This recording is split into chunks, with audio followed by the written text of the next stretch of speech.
अस्सलाम वालेकुम जी। मेरा नाम डॉक्टर बिलाल हनीफ।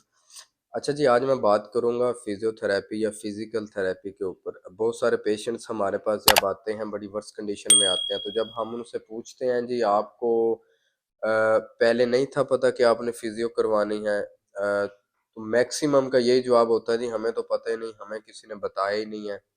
अक्सर औकात ऐसा होता है कि डॉक्टर हजरात जो हैं वो फाइल के ऊपर जो है लिख के दे देते हैं कि फिजियोथेरेपी के सेशन लें, लेकिन उनको गाइड नहीं करते। ठीक है, तो इसलिए उनको आइडिया ही नहीं होता कि फिजियोथेरेपी है क्या। और कुछ के ये भी क्वेश्चंस होते हैं कि जी फिजियोथेरेपी में कौन कौन सी बीमारियों के जो है वो इलाज किया जा सकता है। तो इसमें मैं बड़ा ब्रीफली आपको बताऊंगा और सादा ज़ुबान में बताने की कोशिश करूंगा ताकि आपको समझ आ जाए। बेसिकली फिजियोथेरेपी के अंदर जो, वैसे तो फिजियो जो है ये एक बहुत ब्रॉड फील्ड है, बहुत बड़ी फील्ड है। ठीक है, इसमें भी आगे स्पेशलिटीज़ आ जाती हैं, फिर स्पेशलाइजेशन जो इससे आगे आ जाती है।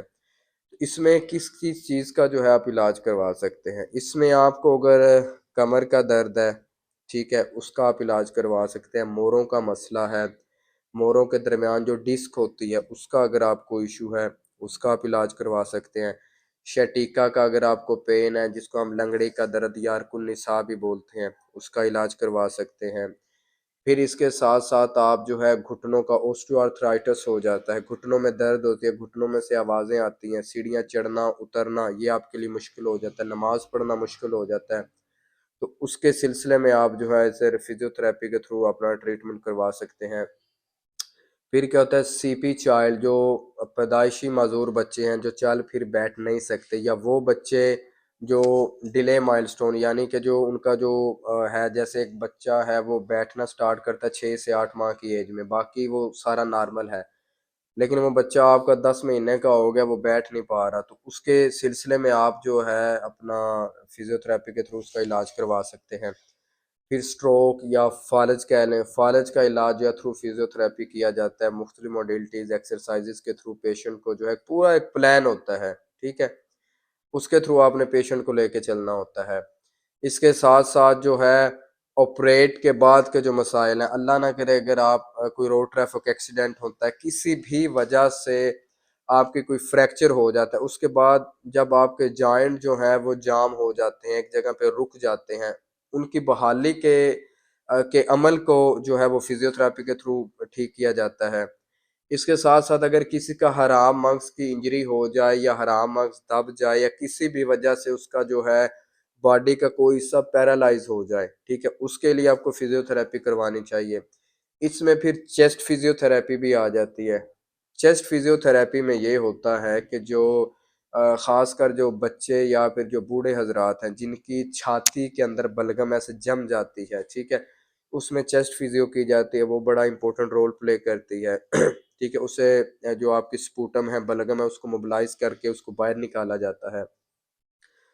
उसके साथ साथ जो है अगर कोई आपका जॉइंट रिप्लेसमेंट हो गया, यानी कि आपको टोटल हिप रिप्लेसमेंट होती है, कोई आपका मतलब कूल्हे का जो नया जोड़ डाला जाए, उसके बाद फिजियोथेरेपी जो है वो करवानी चाहिए। फिर आपका कोई घुटना अगर उन्होंने चेंज किया उसके बाद करवानी चाहिए।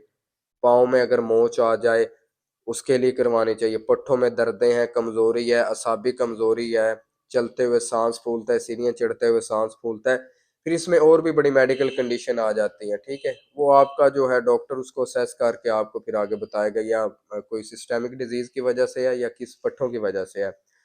तो इसी तरह इसमें और बहुत ज़्यादा जो है किस्मों का इलाज इसमें किया जाता है। ठीक है, गैंठिए का इलाज होता है, मतलब ओवरऑल बॉडी पेन मैनेजमेंट के हवाले से जो आप कह लें कि ठीक है, हर चीज़ यहाँ पे हम बता भी नहीं सकते, फिर ये काफ़ी चीज़ें लंबी हो जाएंगे। तो इस हवाले से जो है फिजियोथेरेपी की जाती है। अब हमारे पास जब पेशेंट आता है तो वो बड़ी वर्स कंडीशन में आता है, और फिर इसमें ये होता है कि फिजियो के आपको सेशन लेने पड़ते हैं डेली बेसिस के ऊपर। फिर वो पेशेंट जब इतना क्रोनिकली आएगा तो उसको डेली वो अफोर्ड भी नहीं कर पाते, और फिर वो कहते हैं जी अब हम डेली आए। तो ये है कि अगर आप अर्ली उस फेज के अंदर आ जाएंगे तो चीज़ें काफ़ी हद तक जल्दी सॉर्ट आउट हो सकती हैं। अगर आप लेट आएंगे तो मामला जो है वो काफ़ी बिगड़े हुए होते हैं। तो इसलिए कोशिश किया करें कि जब आपको इन बीमारियों का जिनका मैंने जिक्र किया इनमें से आपको कोई मसला है तो अपने करीबी अच्छे फिजियोथेरेपिस्ट को मिलें, जा अच्छा फिर इसमें ये भी होता है जी, लोग कहते हैं जी ये मशीनें और शुआएं ये वो लगाते हैं, तो इसमें ये कॉन्सेप्ट बड़ा गलत दिया हुआ है। और ये कॉन्सेप्ट गलत दिया हुआ है जो हमारे मतलब है कि टेक्नीशियन हजरात हैं या जिन्होंने एवं 2-2 महीने लगा के अपने सेटअप बनाए हुए हैं, खोले हुए हैं, उन लोगों को आइडिया ही नहीं है। जब तक आप किसी चीज़ का डायग्नोज नहीं करेंगे, तशखीस नहीं करेंगे, आप इलाज कैसे कर सकते हैं? तो यही मामलात होते हैं। सबसे पहले डायग्नोज ज़रूरी है, वो आपका डॉक्टर ही कर सकता है। तो अगर ऐसी बीमारियां हैं, आपको फ़ौरन अपने करीबी फिजियोथेरेपिस्ट को मिले, वो असेस करके आपका इलाज शुरू करें। खुदा हाफिज़।